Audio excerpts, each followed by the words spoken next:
एक दिन कृष्ण और उनके बाल सखा यमुना नदी के किनारे गेंद खेल रहे थे। अचानक उन्होंने कुछ ग्रामीणों को मदद के लिए चिल्लाते हुए सुना। कृष्ण और उनके मित्र उनकी ओर दौड़ पड़े। वहां एक ग्वालन भयभीत होकर कह रही थी, मदद करो, मदद करो, मेरा बेटा नदी में फिसल गया है। श्री कृष्ण यह सुनते ही उसके पास आए। उन्हें देखकर ग्वालन रोने लगी और बोली, मेरा बेटा यमुना के किनारे खेल रहा था, पता नहीं कैसे उसका पैर फिसला, वह नदी में गिर गया। यह वही जगह है जहाँ कालिया नाग निवास करता है। श्री कृष्ण ने यमुना की पानी की ओर देखा तो वह कालिया के विष के प्रभाव से एकदम काला हो गया था। कालिया के निवास स्थान को छोड़कर पूरा यमुना नदी का पानी नीला था। बस फिर क्या था, बिना अधिक विचार किए श्री कृष्ण नदी में छलांग लगा दी। जैसे ही वह पानी के अंदर गए, उन्होंने देखा कि कालिया ने बालक को अपनी पूंछ में दबा रखा है।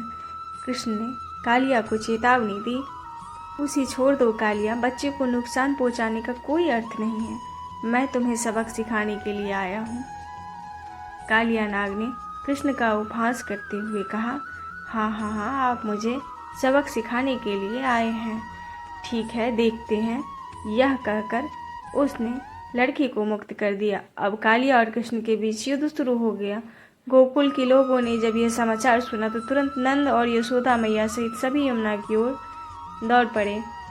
अपने काले और बड़े फनों से कालिया कृष्ण पर हमला कर रहा था, लेकिन वह तो श्री कृष्ण थे। कालिया उनका कुछ भी बिगाड़ नहीं पा रहा था।